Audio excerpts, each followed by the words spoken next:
Evening. How are you? I am Kamau Kujichagulia, and this is On the Case with Kamau Kujichagulia, where each week we bring you a person of interest who has a tremendous story to tell. This tonight we're going to be having Queen Mother Imakhu.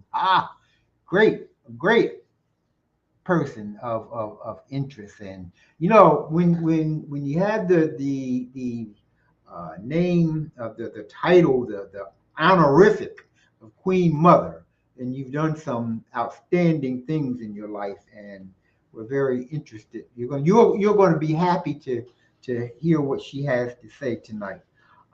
Before we get there, I wanted to say a little bit. Mm, Come on in, Michael. How you doing, son? I'm all right. How you doing, Dad? That's good. That's good. That's good. It's Now, I good to was see you. talking with someone earlier about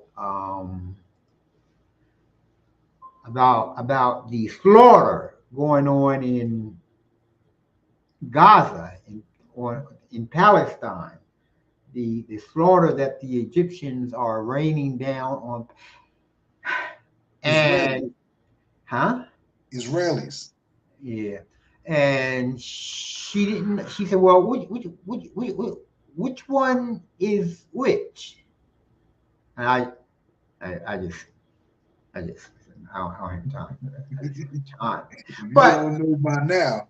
but you know what? And she's somebody who I figured would definitely not only know but be concerned about this. So knowing that she doesn't know and that she's not concerned, then I just can imagine the multitude of people who just don't care about it.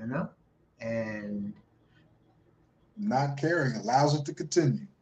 yeah, yeah, it allows us to go on with our political process as though we're Pretending things are normal.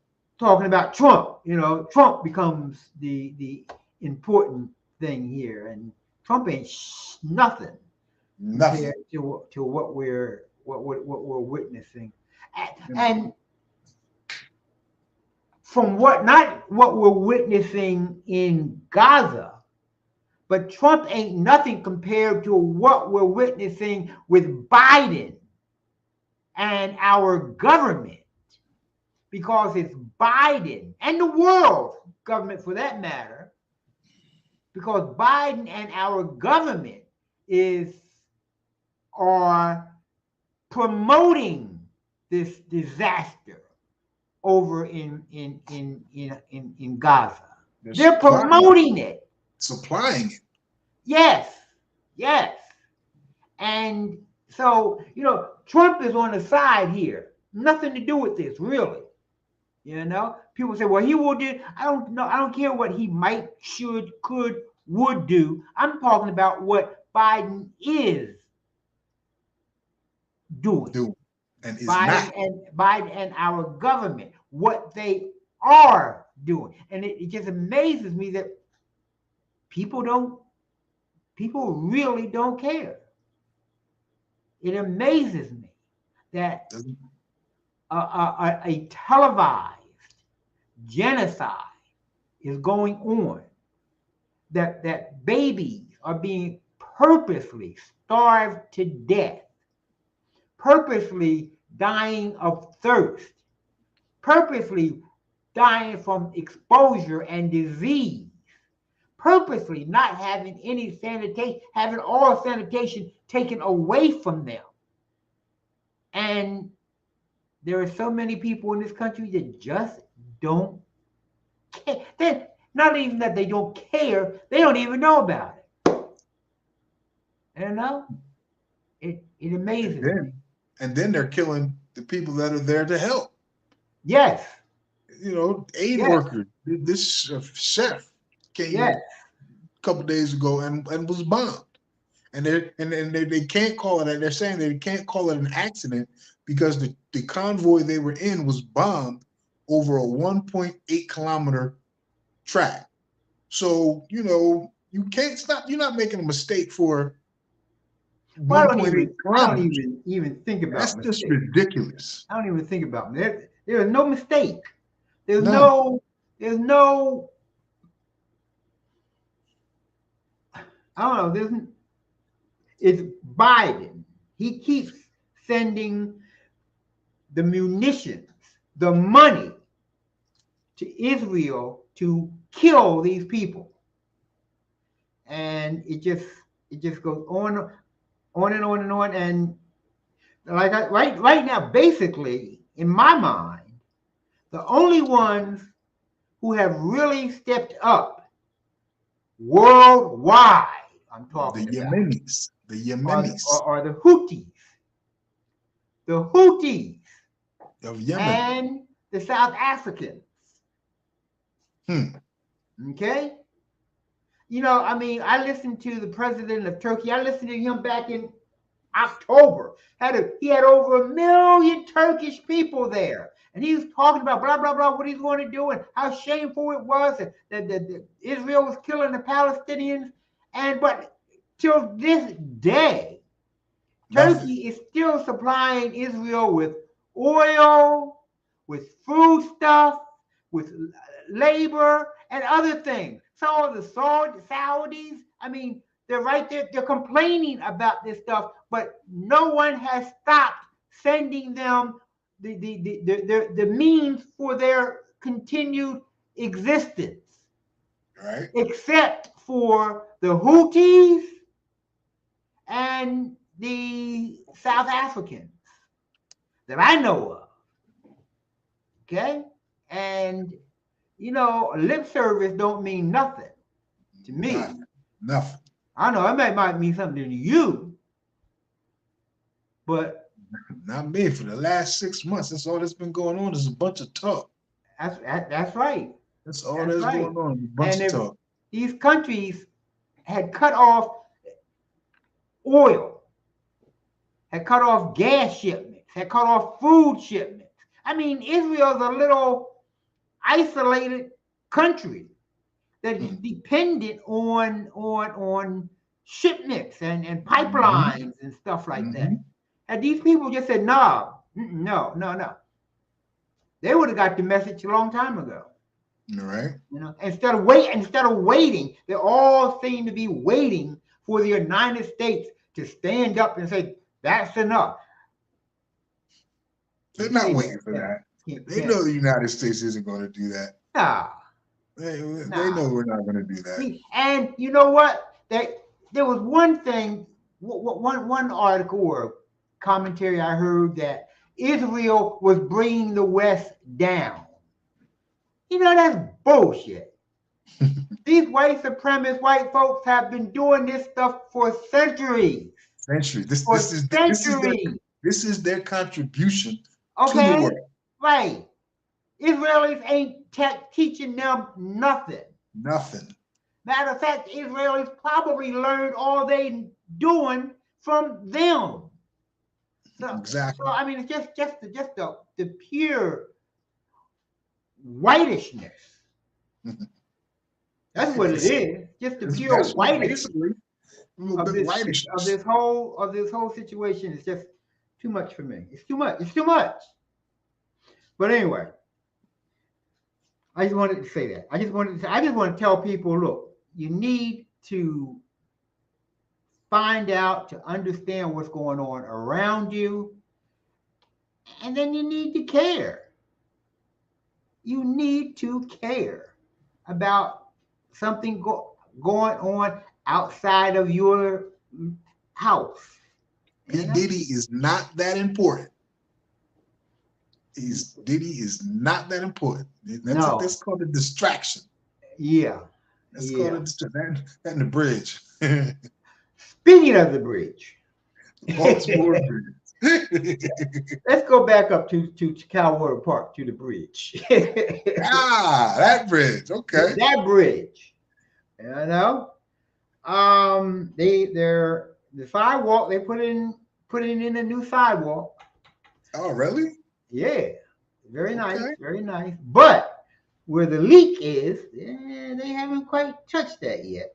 They haven't They gotten haven't around gotten the to leak it. yet. Not yet. I don't know. I was going to stop. I was thinking about stopping there today and ask them what they were going to do about the leak. Maybe if they're there in the next couple of days, I'll ask them. You know, sidewalk is nice. It's pretty. But what you gonna do about that leak right there? Do Because about that leak. what happens again? I don't know. It didn't freeze this winter. I don't know why. I don't know why that water didn't freeze, but it Right. didn't because I watched it. But since it's constant water there, microorganisms are going to grow. Mm-hmm. You know, there's going to be a slime in there, and it's going to get Slugs. slippery. So you don't even need ice. You know, because it'll be slippery in the middle of July. Yes, it will be.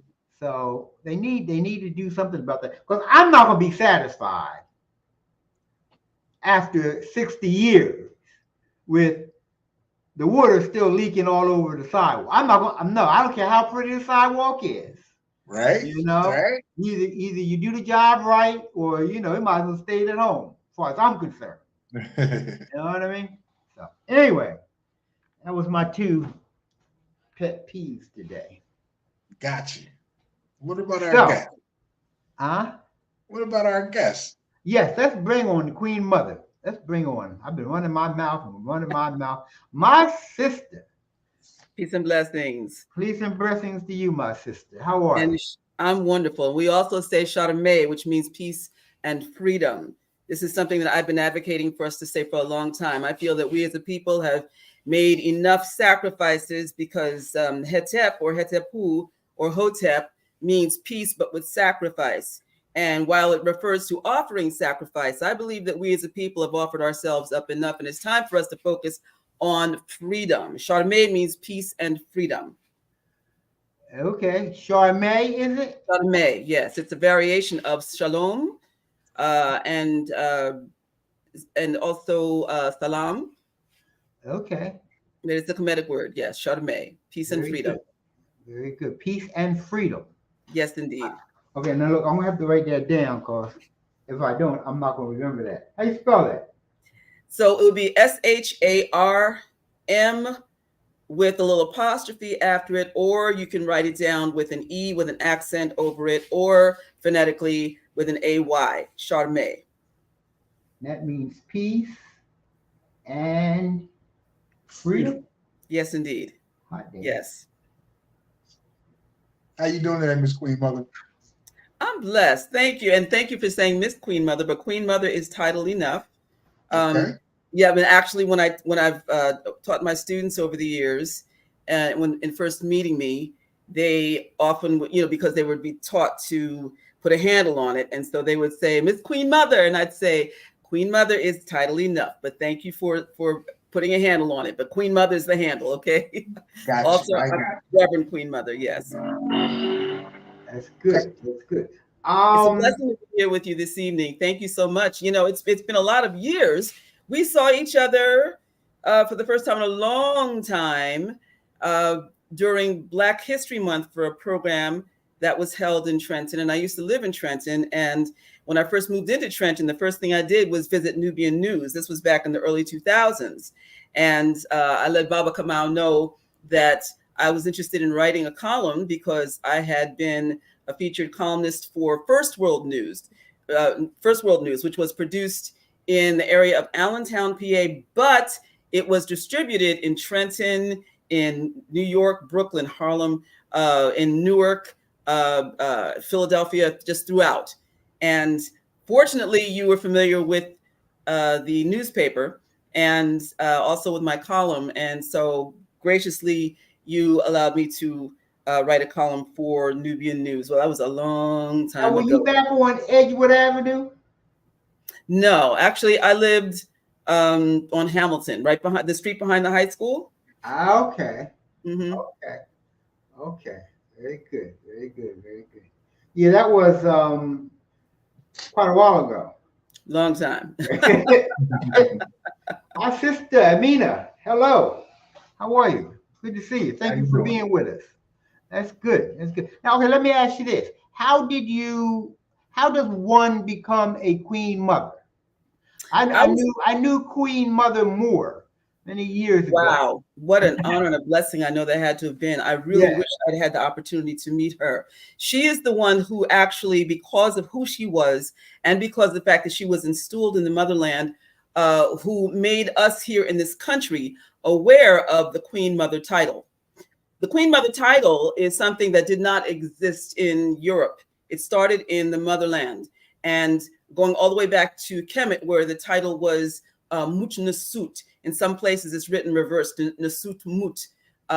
But I was installed, and I was installed by my late Tefnut, who is an ancestor now, my late godfather, Grandmaster Cam of the Shrine of Kepra in Brooklyn, New York. And I actually did not want to be a queen mother because I knew it meant more work. As a community activist and as a cultural educator and as a cultural artist, I already was doing a lot for the community and was really not trying to add more to my plate. But I came to understand why he bestowed the title upon me because of all the work that I've done, in particular with the youth over my entire teaching career as a cultural educator, bringing our culture, our arts, our stories, our poems, and even my own poems, telling our stories and telling my story through my filter to our Black and brown children. And also because of the fact that as an ordained minister, and I'm an interfaith minister, but I am primarily meaning I am able to minister to all faiths, but I am primarily a Khametic high priestess and ordained minister. And so, but my filter is always African based. So I was installed as a queen mother because of my my career, my work, my activism, my involvement in our community in terms of bringing education and awareness and cultural pride and eliminating the fears, the miseducation, and the what is the fears and the miseducation that have always been associated with who we are, and restoring what has been taken from us. The word Chebu in the Kemetic language means restoration, but it also means reparation, and it also means healing. When you give cultural identity back, it gives you a sense of pride, a sense of self. Reki im ebi means I know myself in the Kemetic language. A lot of people know the Greek's interpretation, know thyself. It is Reki im ebi, I know myself. It is a declarative statement. And to be able to say that you know yourself, meaning you understand who you are in terms of your character, your strengths, your challenges, your deficits, but also understanding where you came from, who you are because of where you came from, meaning you understand your lineage, you understand your cultural background, you understand what has shaped you to be who you are right now. And because of that, you can also say who you are today and where you are going. Without knowing all of who you are, then we are lost. We are still looking for ourselves as a people. And it's important for us to be able to ground ourselves in our cultural education and to not buy into all of the lies that have been put out there, the pieces that have been missing, the parts that have been misinterpreted by others who have taken what belongs to us and have spewed it back out at us in a way that doesn't make sense, where we've had to weed through it to find out where we are in that and take it back. It's important for us. You know, right now, there's you're talking about the distractions that are online right now. You know, we're not going to talk about Diddy, okay? But although that's a tragedy, because the fact that this has happened, that this kind of thing persists, and it also is a representation of how lost we have become. But one other thing that's being talked about is this reboot of the Good Times sitcom. Now, we came up on Good Times. We remember Good Times, right? Right. And of course, that had its own controversy because it was like, why are they in the ghetto? Why? I mean, and then with Esther Roll and also John Amos fighting so hard for the dignity of their characters to be intact, and also the dignity of our people to be told correctly, with storytellers who had no idea about who we really were and what really should be projected out there. Ultimately, at the end of the storyline, even though they killed off James, the strong father figure, simply because the fact that the actor John Amos was taking a stand, I don't want to put up with this buffoonery that's going on anymore, and they killed him off. Okay, so then Esther Roll, she jetted for a while because she was like, listen, I fought to have a strong father figure here on this program, and now you killed him off. Okay, so she eventually came back, but the bottom line is, at the end of the storyline, when the show had finished its run, they got out of the hood and ended up not just getting out of the hood, but moving into a really excellent neighborhood. Okay, I mean, it was a really well sewn up happy ending. Michael was going to college, and JJ, he got a really great art contract, and Thelma and her husband were having a baby, and it was beautiful, right? So now they have this reboot that's coming on Netflix.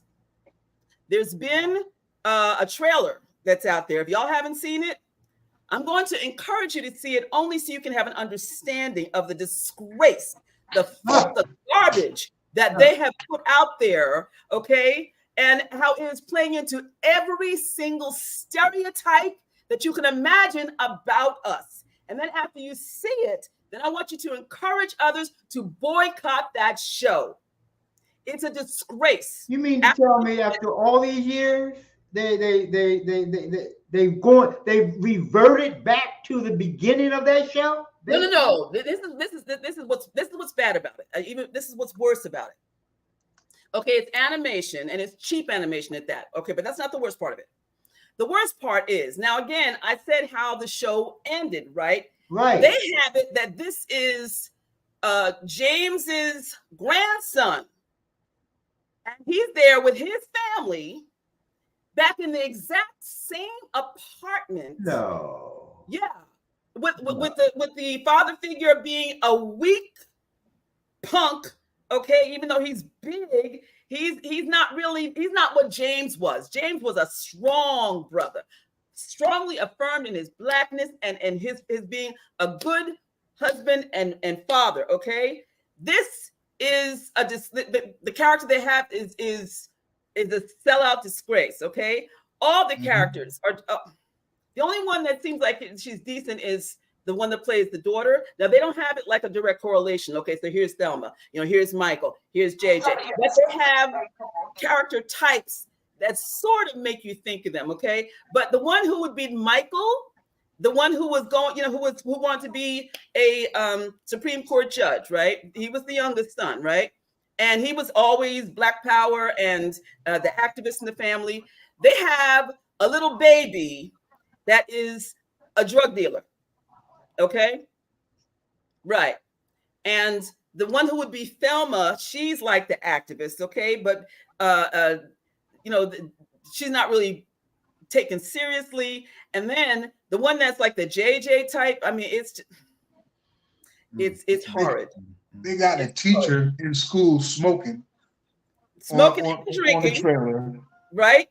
And listen, talking to the JJ character, okay, who has failed the 10th grade for the third time, and the mother asking, well, is there any hope for him? Is there anything that he can do? Here you have this teacher, all right, who is suggesting to this underage young man to try the porno site. How appropriate is that? It's horrible. And this is about to come on Netflix? Yes.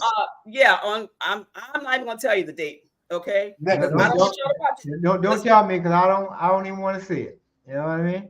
It's like I don't want to know nothing about what Diddy did or didn't do. I want to know nothing about this. You know, there are too many things going on.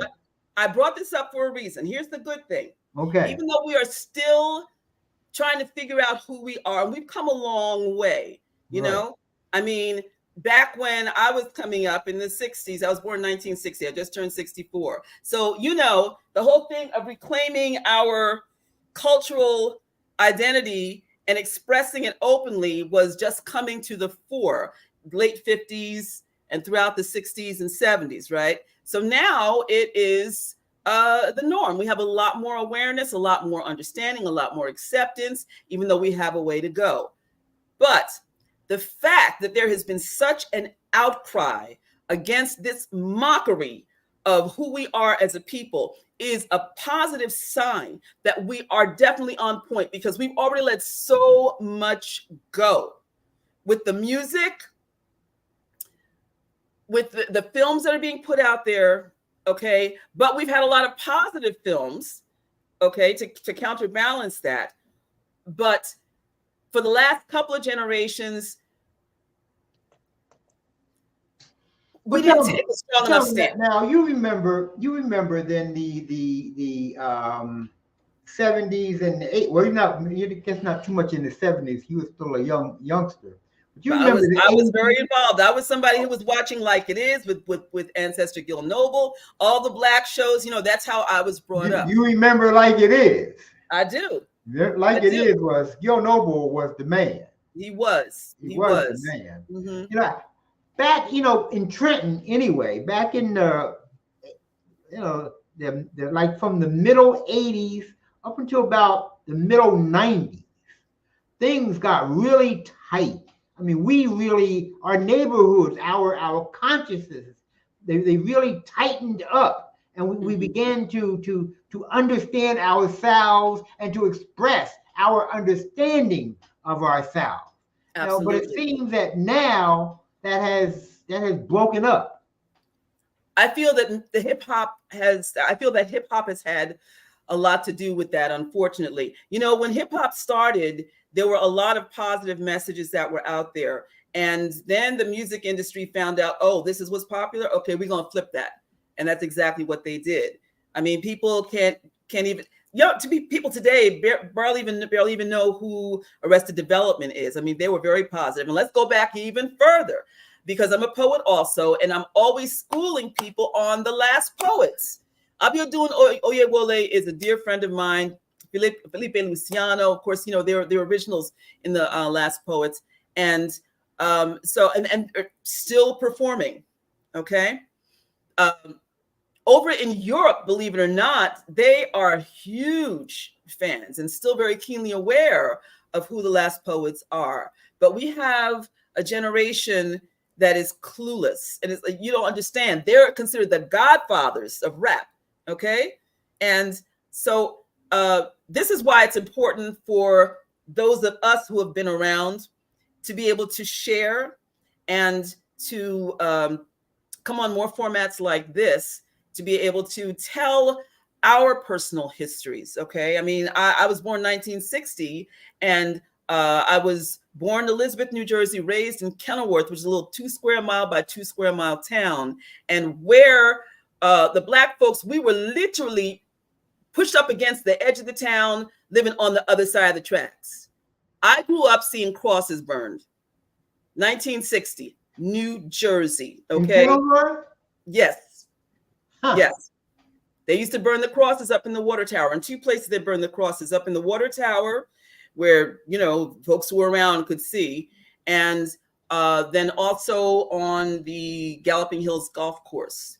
The Klan was very, very much active in Kenilworth at that time. I can't speak for now, but I can just talk about what it was like then growing up in Kenilworth. And people, you know, usually when they hear me say, you know, I was raised in Kenilworth, even though I spent all my time in Elizabeth, you know, because that's where my family was, in Newark, because that's where my family was, that's where my father's business was for 25 years, you know, but what kind of business? I laid my head in Kenilworth, okay, and had to go to school there, and well, with all these kids who didn't like me, and you know, people automatically assume, oh, excuse me, you grew up in Kenilworth. It's like, no, you don't understand. You do not understand what it's like to be in a classroom with a bunch of people who don't like you and whose parents hate you even more, whose parents resent the fact that you're in school with them. That's a lot. But let me tell you something. Black folks from Kenilworth, we're strong. That's because of the fact that we had to put up with a whole lot. I used to wonder why my grandparents, who were sharecroppers down in North Carolina and came up north and made themselves business people and landowners. But I couldn't understand why it was that they chose to put the family business in Kenilworth. They moved up to Elizabeth. And that's because it was said that if you couldn't find a job in Elizabeth, that's because you weren't looking, because there were all these factory jobs that were available. So anybody wanting to get work could just move to Elizabeth, okay? And generally, you had family members from the South who came up north, got themselves settled. You know how it was. And then you sent for the other family members. And then you got on your feet, and then you sent for other family members, So that's how my grandparents came up north, okay? That's how our family came up north. But I used to wonder, why did they choose Kenilworth to put their business? But let me tell you something. They did me, my sister, my cousins, and also my mother, my parents, my aunt, uncle. They did us a favor. I grew up in the apartment above my grandparents' bar and restaurant. It was called Whitley's Lounge. And you could hit it just coming off of 22, all right? And so I saw my grandparents' strength, and they taught us not to fear any man, and instilled in us that we could do and be anything that we wanted to in this life. I saw the respect that they were given. And this was my grandfather, who had a 6th grade education, and my grandmother, who had a high school education. So that meant that she handled, a lot of the behind the scenes stuff with the business. But and my grandfather handled the other things, but it was a family business. I grew up seeing the unity of family, the identity that we got from having our Blackness affirmed in us. And the stand that I saw my grandparents fearlessly take against what seemed to be what would have been odds, adverse conditions to other people, but my grandparents didn't take any mess. He came from the South, right? What part of the South? They were from North Carolina. Okay, so what they had down there, they could handle what came to them up here. Exactly. That was nothing compared to, Now let me ask you this. Now that you said they opened up a bar and restaurant, and also they had a catering hall too. Okay, they had a hall. Mm-hmm. Huh. Yeah. Now was this frequented by Kenilworthians or by Black people around in the area? From all over. We had folks that came but Black from people all over, also from New York, folks that came from Philly. I mean, it was not just the local watering hole, Okay. Although for me, because of the fact that it was the local watering hole, these folks were like family to me. Okay, it was different times. But I remember Nat Adderley came through, George Benson when he was young in his career. We had a lot of people who ended up becoming big names who came through and performed at my grandparents' place. Okay, now this was back in the 60s or 70s? Okay. 60s and 70s, yeah. Now this is all right. Now, like we had a place like that where I grew up called Crossing In. I'm gonna have to have a show about the Crossing In. Anyway, that was what do they call it? The Chitlin Circus, the Pork Chop Circuit. Right. Chitlin Circuit. And that's what we used to have Count Basie and Nina Simone, all the big names. Lloyd Price. You don't remember Lloyd Price? That was before your time. Yeah, I grew up listening to Lloyd Price. Yes, sir.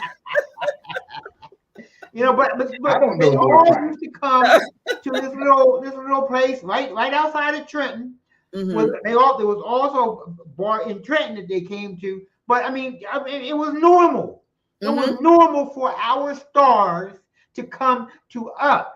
That's right. And us getting the benefit, the money from it. Instead of now they go to these big stadiums and we got to go out to them, you know. Right, And right. the whole thing is just they co-opted all of that stuff away from us. Yes, indeed. Yes. You know? I'll tell you what I remember, not just regarding that, although it had a great influence on me wanting to be a professional artist, you know, which has been my life as an artist and as an educator. But I remember the sense of family. You know, I remember Mr. Bill sitting out in the parking lot waiting to see if I was going to go, if I needed a ride to school, because by the time I got to high school, even though the high school was just 2 blocks away, I hated going to school so much, even though I was a great student, you know, but still, I felt very isolated because there were only a few of us in the advanced placement classes. And it was tough. But Mr. Bill, you know, if I'd be dragging some mornings, he'd be sitting out there and he would give me a ride to school, even though it was just 2 blocks away. I remember in elementary school, if I left my flute behind or a school book, all I had to do was go down to the office and call down to the bar.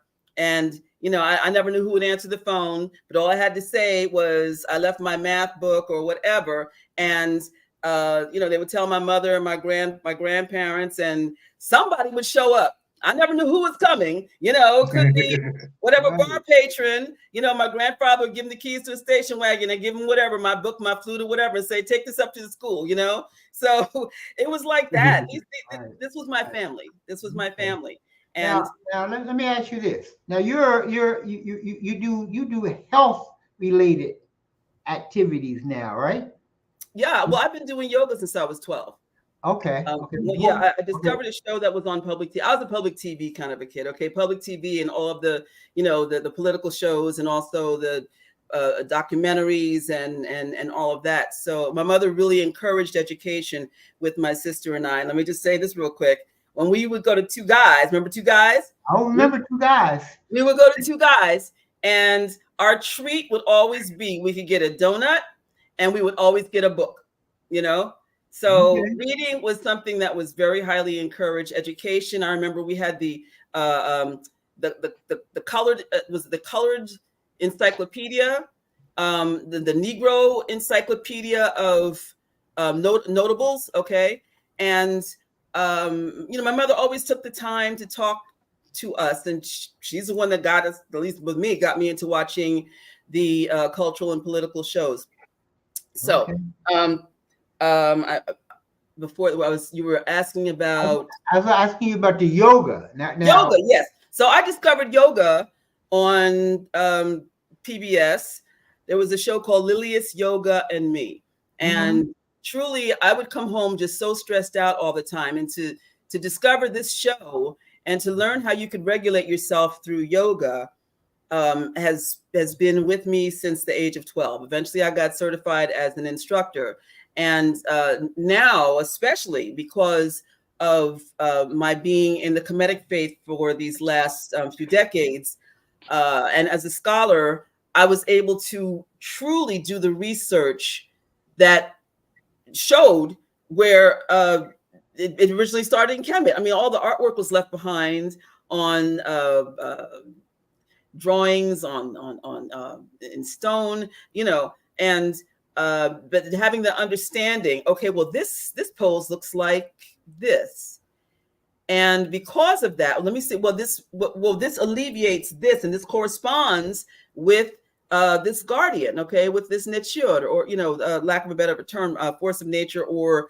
gods, goddesses, Necheru, lack of a better term. But anyway, it was definitely a benefit, and immersing myself in the language, in being able to create a system that is truly what I believe, and from what I've seen, not bragging, but just saying, you know, from all the work that I've done, and because I've been doing yoga this long, the most comprehensive Khametic yoga system that's out here. Khametic yoga has become something of a fad. you know, and no, you don't have to be Kemetic. You don't have to be practicing the Kemetic faith in order to do it, because this is something that belongs to us. This is something that came out of the Hapi Valley or Nile Valley civilization. Now, Kemetic, it means African? Kemet is the original name of ancient Egypt. The Greeks called it Egyptos. Okay. Kemet means land of the black. And, you know, there's this debate as to whether they were talking about the black people or the black silt that came up from the bottom of the Hapi, the Nile River, when it would flood annually, which would enrich the land and help with not only irrigation, but also with the crops to grow. But in truth, the people who lived there referred to themselves as Kememu, which means the black people. So, the yoga that you practice, it's from African yoga as opposed to it's from the African roots. Okay. People always say that it came from India. It came from the Hapi Valley. And people also have to remember that when Kemet fell, and even before that, the priesthood, especially when they saw that it was falling and they tried to preserve the best of the culture, they migrated out to different places, including India. And so this is why you see all of these, like there's so many names that are similar that you will find in an Asian culture, because we went there, in Native American culture. I mean, in this country, if you start tracing the different languages that are in the quote unquote Native American culture, you'll find Kemetic words. Okay. And so anyway, so I teach, I focus on two specific types of yoga that I teach. Number one is the Kemetic yoga, so that we're able to get the education to understand also the holistic approach that the ancient Kemites had. All the stuff that you're seeing today, New Age and all this, now this is all traced back to the Hapi Valley. And they had so many words for wellness. Hapi Valley is now called the Nile Valley, right? Right, correct. The original name of the river was Hapi. It was also called Itiru. So, so instead of, we try to use the Kemetic language as much as possible, so that you know, because this is our language, right? So, so I teach the Kemetic yoga, but I also teach Kemetic restorative yoga, which is done from a chair, because listen, yoga in and of itself has started to grow up. You know, it kind of got out there. You know, usually when there's an American influence, you know, it gets corrupted, right? Or, you know, the Euro influence, it just gets corrupted. So, you know, it's not supposed to be a competitive sport. A lot of people have turned it into a competitive thing. My thing is this. I was saying about it growing up. So I don't try to get, I don't even sit full lotus anymore. I mean, because they've discovered too many people have blown out their kneecaps doing it, okay? And usually when I'm listening on a Zoom call, people will see me sitting back relaxed like this, all right? Or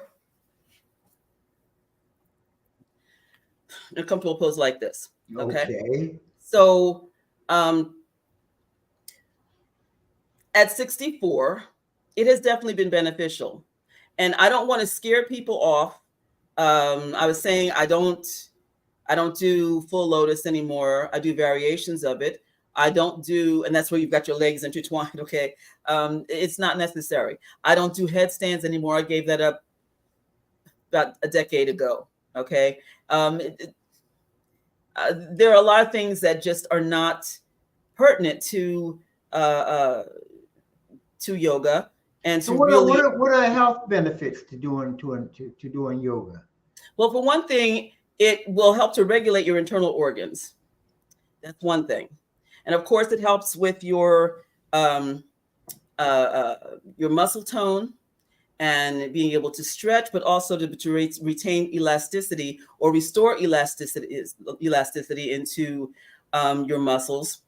It's relaxing, and it helps with. I also teach meditation along with it. Kat is the word, and also the Kemetic word. There are a couple of Kemetic words for yoga that I found in my research. Ika, yuka, okay, and these are, well, Ika was in the Budge Ancient Egyptian Dictionary. He has the word after it, dance with a question mark. But the glyph, or the metta nature as we call it, is a person in a yoga pose.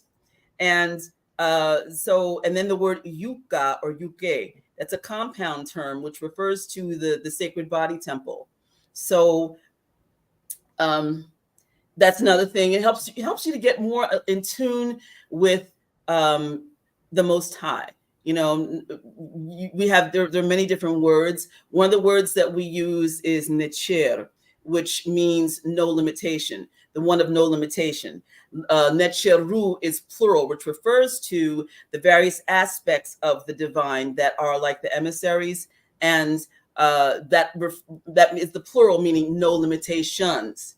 We believe that these energies that exist without are also within.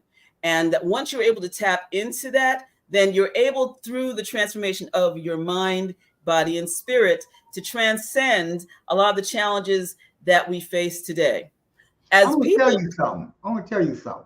Just listening to you right now is so relaxing and uplifting. You know, I mean, it's just changed my mood so much.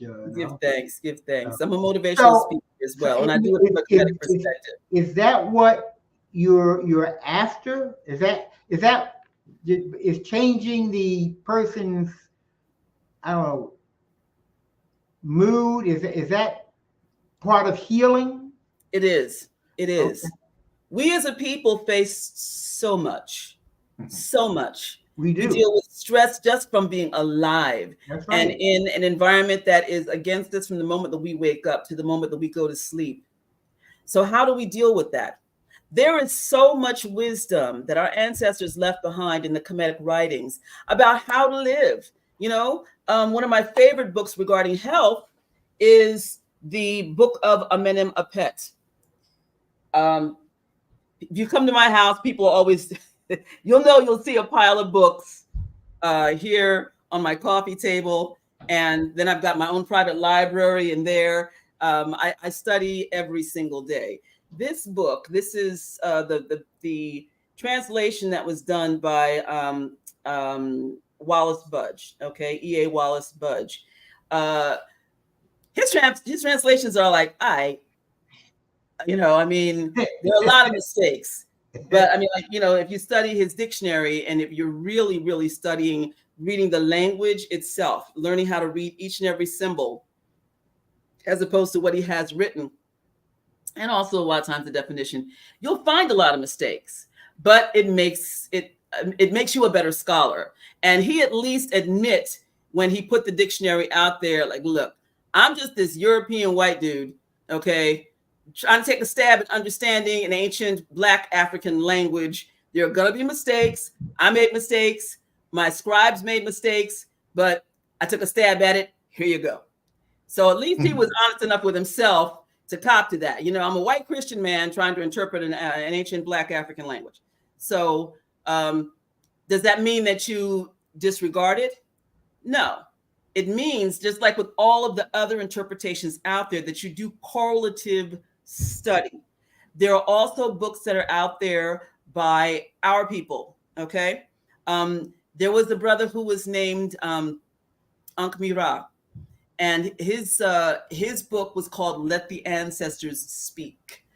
He transitioned, and it's kind of hard to get the book, but it is out there in PDF form. And one of my students was gracious enough to get me a copy. You know, I actually gave my copy away back in, it was like 2007 or something like that. And not knowing that the brother was going to pass away and it was going to go out of print. So it was a blessing that the student was able to find the PDF for me. And it is definitely worth having in your library. There are also the works of Zunut Raketi Amen, Dr. Raketi Amen. She was teaching originally here in New Jersey. She is one of the early pioneers. So she has writings that are out there. But you also have, I mean, there are so many. But I was getting to the fact that the teaching of Amen Amapet, this book, I call it the Khametic Guru book.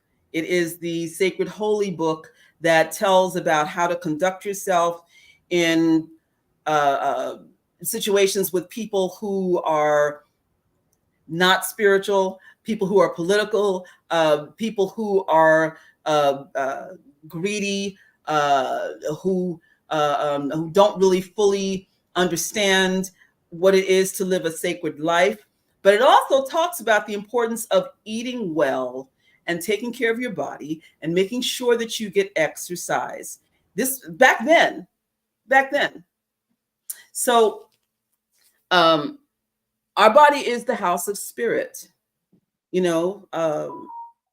no matter what your belief system is, still the fact that you have a spark of life in you, that is spirit. So it should be honored. We understand it to be Re or Ku or Kut, okay, the light, the divine light, or Heru, which means day or light. And but in particular, Re'et, these are energies that represent that spark of life that is within you and that is within everything, and that we should honor it and honor all of life. People will see us wearing the Ankh and not really fully understanding. It's not just some cute little symbol or not just known as the original cross, although it is. It represents the victory of life over death. Okay? And it reminds us that life is sacred. And how you fill your vessel is a reflection out into the world, but also with what you manifest for yourself in your life. The term Shenu, that's the name of my temple, Shenu Khametic Waters. We are also the only official Khametic water temple on the planet. There's all this focus on the sun and the sand when it comes to Kemet. And surely, yes, we are people of the sand, but we were the caretakers of the water. Even though the topography has changed, still, most of the guardians, most of the Netcheru are water guardians. And, we're comprised mostly of water, between 70 to 90%, depends on who you talk to. But how you communicate with the water in your body, what you feed yourself with, the music you listen to, the people you're around, the conversations that you engage in, the books that you read, every single thing has an effect on the very water in your body because water holds memory. Now, if you affirm your own greatness on a daily basis and reminding yourself that the energy of Netcheru, limitlessness is within you, then you're able to go well beyond what you even expect for yourself. And so that's also another thing that I focus on in teaching Khametic yoga. It is not just about movement. It is also about preparing your mind for your goals. Each class, I tell people to focus on what their goal is, whether it's for the day, whether it's for the week, whether it's for the year. And through the various poses, we're able to do invocations in order to make it manifest, to put it out there, but also to get you to really focus and believe that you are capable of achieving what would seem to be the impossible. Now you have this water, the living water. Okay. Yes.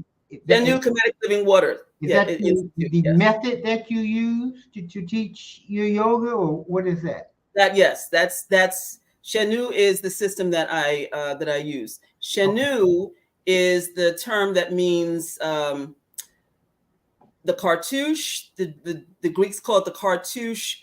This the elongated circle or oval that protects the name or the Ren. Okay. Oh yeah. However, yes.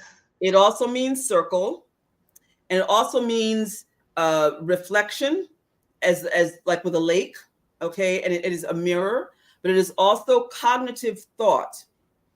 There are a lot of people when it comes down to the reclamation of our traditions who will just blindly follow folks. And there are plenty of people out here, unfortunately, who will just gladly take you down the garden path with them. You know, take your money, take your identity, right? Just happy. A lot of people are messed up because we have what I call a lot of black carpetbaggers out here who are willing to take advantage of those of us who are eager to reclaim what was taken from us. This is another phase that we have to get past. We have to call folks out who are ripping people off. This is not just in the Khametic tradition. I'm talking about all across the board in all of the African-based traditions, you know, and throughout the diaspora. So you're talking about in the motherland, in the Caribbean, here in the United States. It's shameful that people have become so disreputable and greedy with traditions that are based on integrity. So we have a lot of people who have become very psychologically damaged because of these folks. So I've experienced it myself. It's horrible. Sure. Because you're trusting. You're putting your trust in people. That's right. You're thinking have your best interest at heart, and all they want is this. That's it. And a lot of times may not have the information. You know, right. The saying most of the time they don't have the information. Most of the time, that's the truth. Yeah. You know, because really, you know what? If they had the information, they would be coming from a totally different mindset. Absolutely. You know what I mean? Absolutely. But anyway, my sister, I would love to go on, but we have to get out of here. How do people get in touch with you so that they can sign up for this yoga? Well, you know, I'm teaching. Do you take people?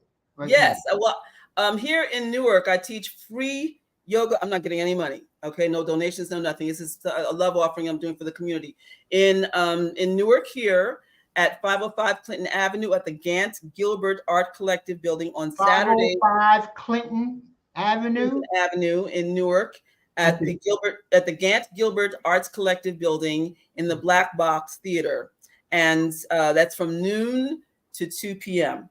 But then also people are able to contact me privately. Excuse me? What day is noon to 2 p.m.? I'm sorry, that's Saturday. That's on Saturdays. Saturday, noon to 2 p.m. at the Gilbert? At the Gant Gilbert Arts Collective building. Gilbert Art. Okay. But then also people can contact me. People pay me for private sessions, you know, whether it's for private yoga or private meditation. And this is a path that you can also get initiated and ordained in because this is ministry. So if you're interested in finding out more about that, then please go to my website, imakhu.info, IMAKHU.info, or shoot me a text at 646-228-1185. Your health is your wealth. The reclamation of our minds is vital. Okay. So, Wait, Mother, thank you so much for coming on the show.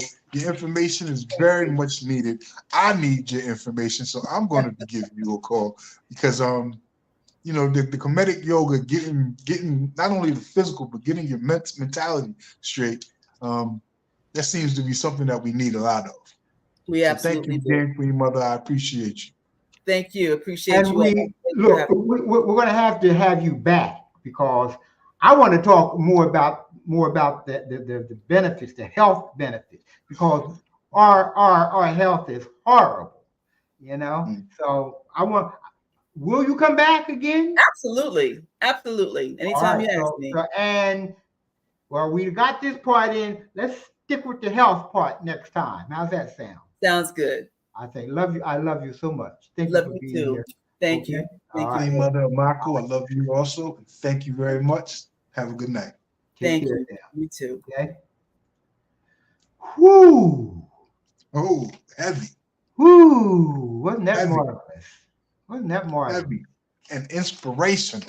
Yes, it was. You know, I felt when she was talking, I just felt,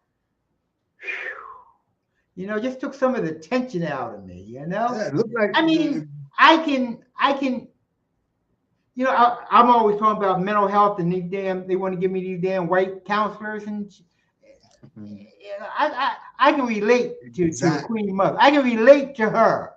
And that's what I was thinking when I was thinking mental health. Right. I'm scheduled to go see, I could go get some mental health work done. Right. This is the mental health work that has me excited. I'm excited to go talk to a doctor. Right. I'm excited to actually talk to her and actually sit down you and really get what let she your hair provides. down. You know? Yes. Anyway, that was a great show. I loved it. We'll have to have her back because there's so much that she's doing on in the health field, just the health field that we need to know about. I want to know about it. So I'm sure that I've been trying to get some other brother on here because he does like a Chinese type of health. Really? You know? I want to talk with him, I was talking to Divine Allah today. He'll be coming on in a few weeks. And his topic of conversation is going to be young men's health. I don't know now. I don't know. Cause what? Cause me and Divine, we might get to talking about this hell. This hellhole that we be living. But we have Divine on 5 or 6 times.